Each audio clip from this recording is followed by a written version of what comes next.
Hi hello నమస్తే welcome to BRK. నేను మానస. ఈరోజు మనతో పాటు ఉన్నారు ఫినాన్షియల్ ప్లానర్ మధు గారు ఉన్నారు. వారితో మాట్లాడదాం. Hi sir. హలో అండి. సార్ ఇప్పుడు అంటే గత కొన్ని రోజులుగా గోల్డ్ రేట్ అనేది తగ్గుతుంది, కొన్నిసార్లు పెరుగుతూ ఉంది. ఫ్యూచర్లో పెరుగుతుందా తగ్గుతుందా? అసలు గోల్డ్లో మనం ఎలా ఇన్వెస్ట్ చేయాలి? గోల్డ్లో మనకి ఏంటంటే చాలా వరకు వీడియోలో నేను చెప్పాను, మళ్ళీ కూడా ఏంటంటే ఇది ఒక సేఫ్టీ అసెట్. ఇందులో యొక్క రిటర్న్ అనేది 8 to 9% మాత్రమే ఉంటుంది. లాంగ్ టర్మ్ యావరేజ్ అనేది చూసుకోవాలి, ఎందుకంటే మన గోల్స్ అనేది లాంగ్ టర్మ్ ఉంటాయి కాబట్టి. మనకి ఇందులో మీరు ఆర్నమెంట్ లాగా తీసుకుంటే వాడుకుంటా అనుకుంటే ఇంకా దానికి ఆల్టర్నేట్ ఆలోచించాల్సిన అవసరం లేదు. అంటే గోల్డ్ బదులుగా వెండి అయితే మెడల్ వేసుకోలేం కాబట్టి గోల్డ్ కొనాల్సిందే. కానీ ఓన్లీ ఇన్వెస్ట్మెంట్ పర్పస్లో గోల్డ్ కొనే వాళ్ళు మాత్రం గోల్డ్ యొక్క రిటర్న్ అనేది లాంగ్ టర్మ్ యావరేజ్ అనేది 8 to 9% ఉంది. అందులో మీరు ఎలాంటి సేఫ్టీ మ్యూచువల్ ఫండ్లో ఇన్వెస్ట్మెంట్ చేసినా మీకు 10 to 11 to 12% అనేది వస్తుంది. కాబట్టి ఆ విధంగా మీరు ఆలోచించుకోవాలి. బట్ గోల్డ్ అనేది కొంతమందికి చాలా చాలా సెంటిమెంట్. మార్కెట్ పర్ఫామ్ చేయనప్పుడు మాత్రం గోల్డ్ అనేది అద్భుతంగా పర్ఫామ్ చేస్తుంది. అందుకే మీ యొక్క ఇన్వెస్ట్మెంట్లో ఒక 20% వరకు గోల్డ్కి మీరు కేటాయించుకోవచ్చు. మ్యాక్సిమం 20%. అంటే సేఫ్టీ ఇన్వెస్ట్మెంట్ అన్నీ కూడా సేఫ్టీలో మీకు నేను చెప్పినట్టుగా పీపీఎఫ్ వస్తుంది, సుకన్య సమృద్ధి అట్లాంటి ప్లాన్స్ వస్తాయి, పోస్టల్ ఆఫ్ డిపాజిట్స్ వస్తాయి, ఫిక్స్డ్ డిపాజిట్స్ వస్తాయి. గోల్డ్ కూడా అందులోనే కలపాలి మీరు. ఈ మొత్తం సేఫ్టీ అసెట్స్ కూడా మీరు 20% మించకుండా ఇన్వెస్ట్మెంట్ చేయండి. మిగిలినంతా కూడా మీరు కాస్త ఈక్విటీలోకి తీసుకునే ప్రయత్నం అనేది చేయండి. సో గోల్డ్ అనేది ఇప్పుడు ఇంటర్నేషనల్ టెన్షన్స్ చేయబట్టి అందరు కూడా గోల్డ్ పర్చేసింగ్ అనేది చేస్తున్నారు కాబట్టి గోల్డ్ అనేది పెరుగుతుంది. ఇప్పటికి ఆల్ టైమ్ హై ఉంది, ఇప్పటికీ ఆల్ టైమ్ హైనే ఉంది. ఇంకా కొన్ని రోజులు కానీ ఇలాగే ఈ సిచ్యువేషన్ అనేది ఇలాగే ఉంటే గోల్డ్ అనేది ఇంకా కొంచెం పర్ఫామ్ చేస్తుంది, గోల్డ్ అనేది పెరుగుతుంది. నెక్స్ట్ 1 year వరకైనా 6 months వరకైనా డెఫినెట్గా పెరుగుతుంది. ఇండియా విషయానికి వస్తే India is a festival country. మనకి ఇక్కడ ఫెస్టివల్స్ ఎక్కువ ఉంటాయి కాబట్టి రానున్న రోజుల్లో మొత్తం ఫెస్టివల్స్ ఉన్నాయి కాబట్టి డెఫినెట్లీ మనకు గోల్డ్ అనేది పర్చేసింగ్ అనేది అవుతుంది. దానివల్ల గోల్డ్ రేట్ అనేది పెరుగుతుంది.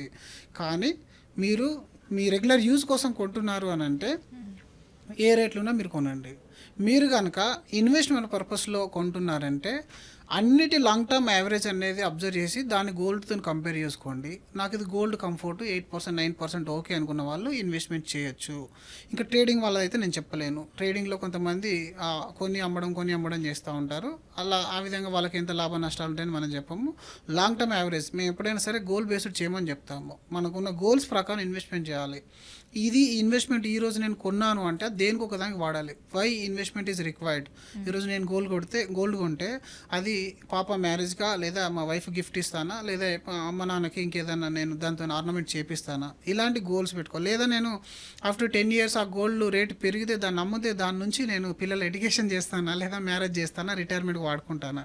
ఈ విధంగా గోల్ బేస్డ్లో వెళ్ళాలి ఎప్పుడైనా సరే. మనకి ఇప్పుడు ప్రాఫిట్ వస్తేనే ప్రాఫిట్ బుక్ చేసుకోవద్దు. ఎప్పుడు కూడా ప్రాఫిట్ బుకింగ్ అనేది చేయడం వల్ల మీకు మెంటల్గా టెన్షన్ అనేది పెరిగిపోతుంది. ఎందుకంటే పెరిగినప్పుడు ఆనందంగా ఉంటుంది, తగ్గినప్పుడు బాధపడుతూ ఉంటారు. మీరు జాబ్ చేస్తున్నప్పుడు మీ ఎఫర్ట్స్ అన్నీ, మీరు బిజినెస్ చేస్తున్నప్పుడు మీ ఎఫర్ట్స్ అన్నీ కూడా మీ సొంత వ్యాపారం సొంత జాబ్లో మాత్రం పెట్టాలి. ఇట్లాంటి ట్రేడింగ్లో ప్రాఫిట్ బుకింగ్ చేయడం వీటి పనులు చేయడం వల్ల మీకు డైలీ కనీసం 1 నుంచి 2 గంటల టైం అనేది వేస్ట్ అవుతుంది. ఆ టైంను మీరు అంతే ఎఫర్ట్ మీరు క్యాలిక్యులేట్ చేసుకుంటే అందులో వచ్చే రిటర్న్ అనేది అసలు మ్యాచ్ అనేది ఎప్పుడు కాదు.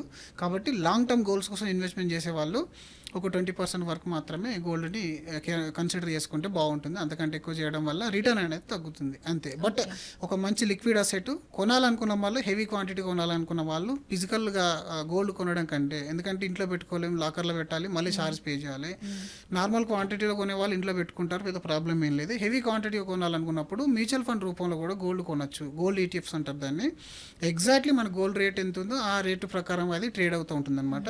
గోల్డ్ ఈటీఎఫ్ రూపంలో మీరు కొనొచ్చు. ఆ విధంగా మీరు కొన్ని రోజులు వెయిట్ చేస్తే అందులో నుంచి కూడా కొంత అమౌంట్ అనేది మీకు రిటర్న్ అనేది జనరేట్ అవుతుంది. సో డెఫినెట్గా అయితే ఇప్పుడున్న సిచ్యువేషన్ మీ క్వశ్చన్కి ఆన్సర్ ఏంటంటే, ఒకవేళ ఈ టారిఫ్ ఎఫెక్ట్ వల్ల ఇంటర్నేషనల్ టెన్షన్స్ అలాగే ఉంటే మాత్రం ఇంకా 1 year దాకా గోల్డ్ అనేది మంచి పర్ఫార్మెన్స్ అనేది ఇస్తుంది.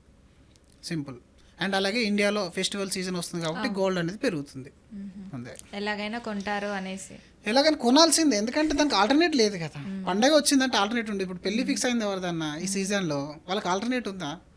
లేదు కదా. గోల్డ్ కొనాల్సిందే కదా. సో అలాంటప్పుడు డెఫినెట్గా ఎవరిదో ఎంతో కొంతమంది పెళ్ళిళ్ళు అవుతూనే ఉంటాయి కదా. కాబట్టి డెఫినెట్గా ఆ పర్చేసింగ్ అనేది అవుతుంది. కాబట్టి గోల్డ్ రేట్ అయితే నెక్స్ట్ కమింగ్ డేస్లో అయితే పెరిగే ఛాన్స్ ఎక్కువ ఉంది, కానీ తగ్గే ఛాన్స్ అయితే కనబడట్లేదు. ఓకే. దానికంటే ముందే ఇప్పుడే కొనుక్కోవడం బెటర్ అంటారు. ఇప్పుడు అంటే లంసంలో ఒకేసారి కొనకండి, మీ దగ్గర కొంచెం కొంచెం అంటే ఆల్ టైమ్ హైలో ఉన్నప్పుడు లంసం మీరు ఒకటేసారి కొన్నారనుకోండి, మళ్ళీ ఒకవేళ ఈక్విటీ బాగా పర్ఫామ్ చేసి గోల్డ్ డౌన్ అయింది అనుకోండి, అనవసరంగా అరే నేను తక్కువలో కొన్నాను అని చెప్పేసి బాధపడతారు. యాజ్ ఏ ఆర్నమెంట్ మీరు తీసేసుకున్నాను, నెక్స్ట్ 1 monthలోనో 2 monthsలోనో ఏదన్నా ఫంక్షన్ కానీ ఇంకేదైనా ఉంది అనుకుంటే కొనేయాలి, ఇంకా తప్పదు దానికి. ఆ విధంగా ఇన్వెస్ట్మెంట్ పర్పస్లో అయితే 8 to 9% మీకు ఓకే అనుకుంటే కొనండి. Okay, thank you so much. Thank you అండి.